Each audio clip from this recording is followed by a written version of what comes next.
So I hear this question a lot. Do Uber drivers and Lyft drivers pay taxes? Um, we're going to dive into it, and there's a couple different things that I think drivers need to be aware of. So it's one of those things where I think a lot of drivers are kind of uneducated about this. They wing it, but there are a lot of educated drivers when it comes to taxes and what you can do, what you should do, and how to do it. So first off, yes, Uber drivers pay taxes. Do most Uber drivers make enough money? And then after the either the standard mileage deduction provided for by the IRS or itemizing and writing off all your expenses, do most drivers pay taxes? I would venture a guess and say probably not. Um, I know generally for me, and I can only speak for me, um, it's one of those things where it's usually a wash. Uh, yeah, but there's some caveats to it as far as how long can you operate not making money and not be considered a hobby by the IRS. Um, and the other thing is that I think a lot of drivers should think about is, do you make enough money after your expenses and costs to contribute to your Social Security? For me, no. I think it's one of those things where nobody really thinks about this, and I never hear anybody talk about it. So I don't know if I'm the only one who really wants to face the truth on this, or if it's that people just don't really understand it enough or think about it enough to pay attention to it. But for the most part, I think most drivers, after your standard mileage deduction, uh, it's hard. Number one, you're probably not going to owe any taxes. Now, I will say this: I'm not an accountant, so if you have questions that you cannot answer through either ChatGPT or Google or going to the IRS website and reading what their rules and what the laws are, you should probably reach out to an accountant and ask them. But I will say everything I'm talking about now has been my experience. So usually the standard mileage deduction is enough to wipe those, I guess, I don't want to call them profits because I guess they're really not profits from Uber or Lyft. It usually wipes them out. And a lot of, so when you get, and here's why. So a lot of the times when I download my yearly numbers through Uber or Lyft, their miles only account for, I believe, while you have a passenger in a car. But even if they did account for while you were driving to pick that passenger up and then the miles that you drive to drop them off, they're nowhere near the total miles that you drive. Okay.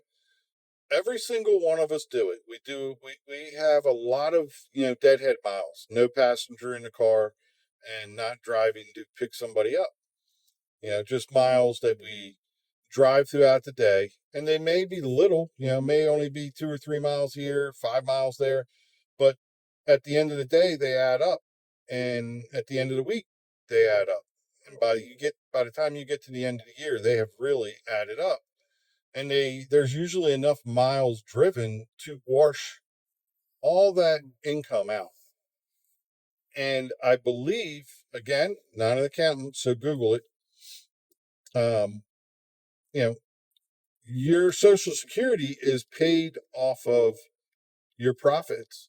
So you're not paying Social Security based on, or taxes based on how much you earned.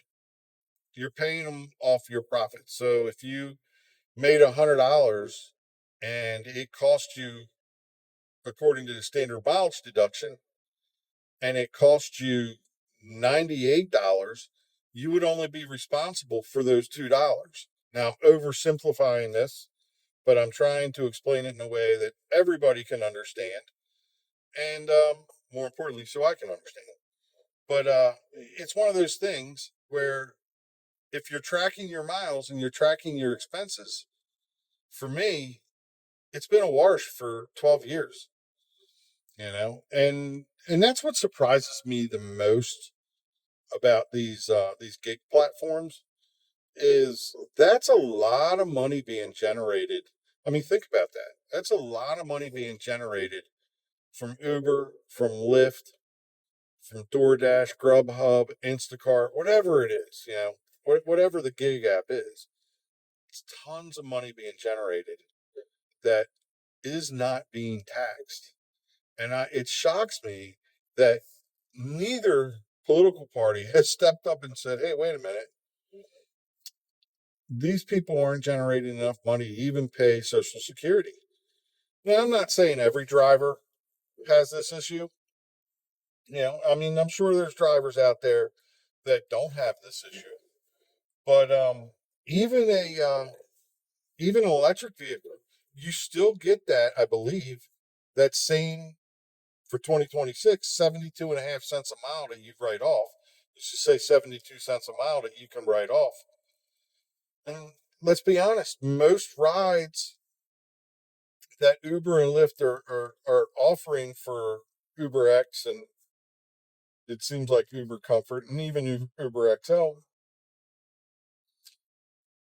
they're below that 72 cents a mile or damn close to it. Maybe let's just, even if you went with the classic $1, the $1 a mile. I hear a lot of drivers say, I need to make at least $1 a mile. Well, at the end of the day, 72%, 72 cents of that $1 is a write-off. It's a mileage deduction. So you deduct that right away from your dollar.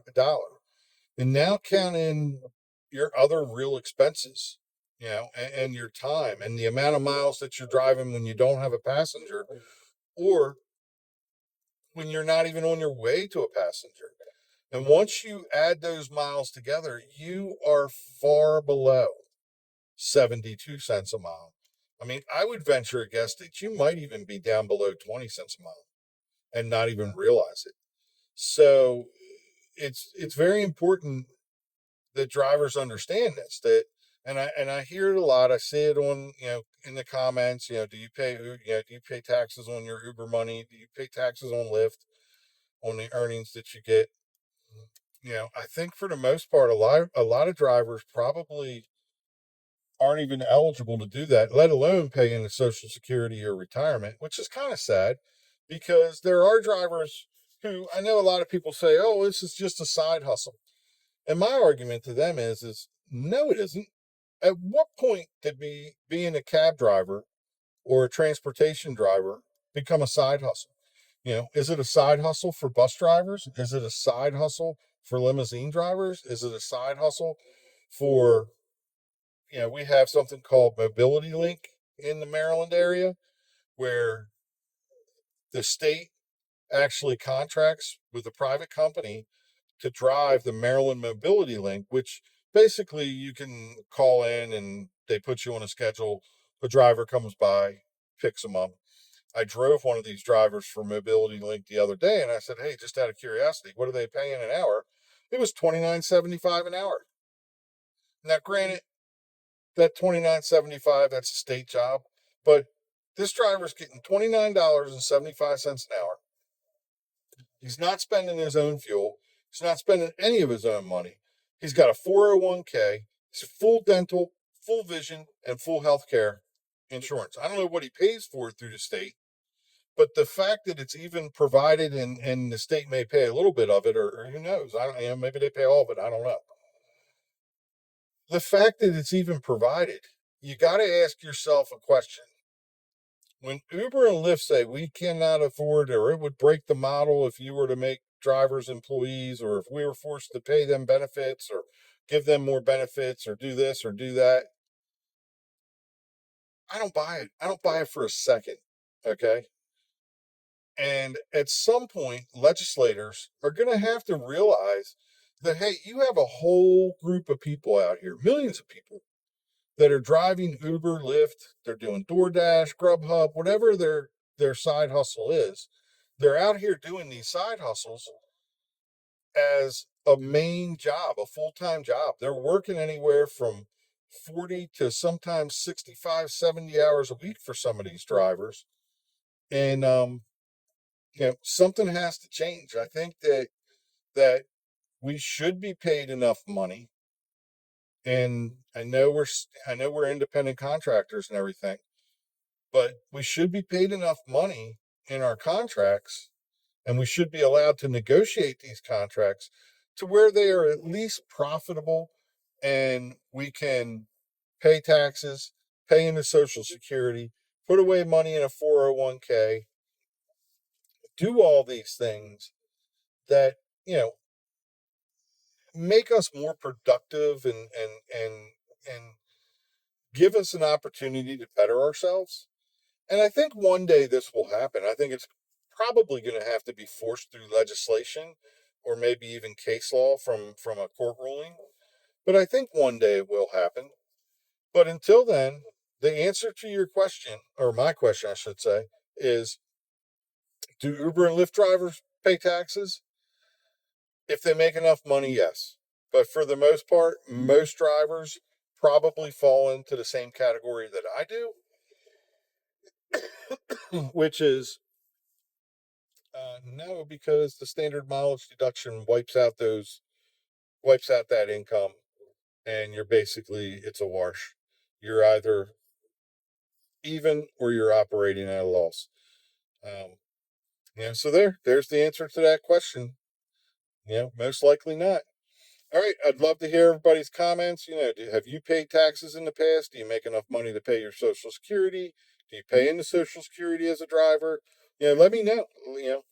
I'd love to hear from everybody and learn exactly what everybody else's experience is. That was mine. See everybody in the next video.